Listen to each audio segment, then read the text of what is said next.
নমস্কার বন্ধুরা, শুভ সকাল। দীপশিবা চ্যানেলে আপনাদেরকে স্বাগত জানাই।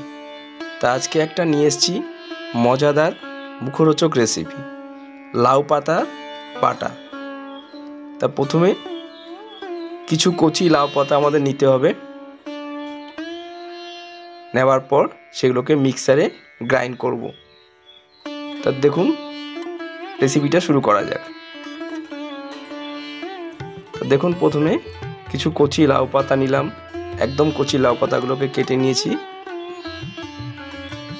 তার সাথে একটু ধনে পাতা, একটু লবণ, একটু চিনি আর দুটো কাঁচা লঙ্কা।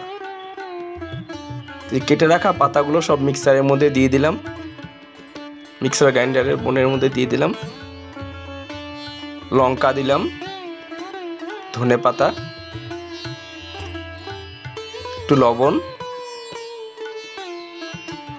সাথে একটু চিনি দিয়ে এগুলোকে পুরো গ্রাইন্ড করব। সামান্য একটু জল দেবো তার সাথে। এবার দেখুন, এটাকে মিক্সিতে বসিয়ে ফেললাম। বসিয়ে এটাকে চালু করলাম। চালু করে গ্রাইন্ড করা শুরু করলাম। গ্রাইন্ড হয়ে যাওয়ার পর এটা একটু তরল এরকম হয়ে যাবে, সবুজ কালার এরকম হয়ে যাবে। আর একটু জল জল থাকবে, যেহেতু একটু এর মধ্যে জল দিয়েছি। এই জলটাকেও সরানোর একটা ব্যবস্থা আছে, একটু পরে বলছি এটা কি করা হবে।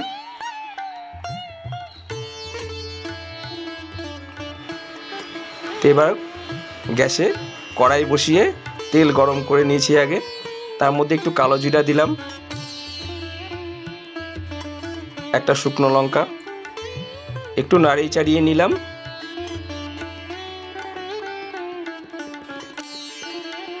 আর বেটে রাখা লাউ পাতাটা এর মধ্যে দিয়ে দিলাম। তাই জল জল দেওয়া হয়েছিল, যে সেই জলটা দেওয়ার জন্য জল জল ভাবটা আছে। এটাকে একটু তেলের মধ্যে নাড়িয়ে চাড়িয়ে নিলে জলটা শুকিয়ে যাবে, আর এটাও খেতে বেশ মজাদার হবে। তা দেখুন বন্ধুরা, এটা এবার কড়াইতে একটু নাড়াচাড়া করে রাখতে হবে। ফ্লেমটা একটু বেশি থাকবে।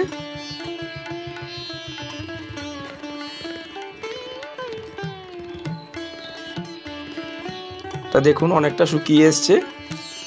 একটু তুলে দেখতে হবে, আর একটু জল জল আছে, আর একটু করতে হবে। এটা বারবার নাড়িয়ে নাড়িয়ে দেখতে হবে, নাড়িয়ে নিচে লেগে যেতে পারে। আর এর মধ্যে নুন মিষ্টি কিছুই আর দিতে হবে না, কারণ বাটার সময় দেওয়া আছে, ওই জন্য আর কিছু দিতে হবে না। এখন জাস্ট জলটা শুকানোর জন্য একটু তেলে নাড়িয়ে চাড়িয়ে নেওয়া। একটু ভাজা ভাজা স্মেল হবে। তা হয়ে গেছে আমাদের লাউ পাতা বাটা। এই যে দেখুন বন্ধুরা, একটা লাল কাঁচা লঙ্কা দিয়ে গার্নিশ করে সাজিয়েছি এটাকে। তার সাথে একটু কাঁচা সর্ষের তেল দিয়ে দেব, তাহলে একটু কাঁচা সর্ষের তেলের গন্ধ আসবে, আর খুব স্বাদটাও খুব সুন্দর হবে। তা বন্ধুরা, আপনারাও এটা ঘরে করে দেখবেন, কেমন হয়েছে একটু বলবেন, আর আমাদের সাথে থাকবেন। লাইভ সাবস্ক্রাইব করে দিন। আজ এখানে রাখছি, টাটা।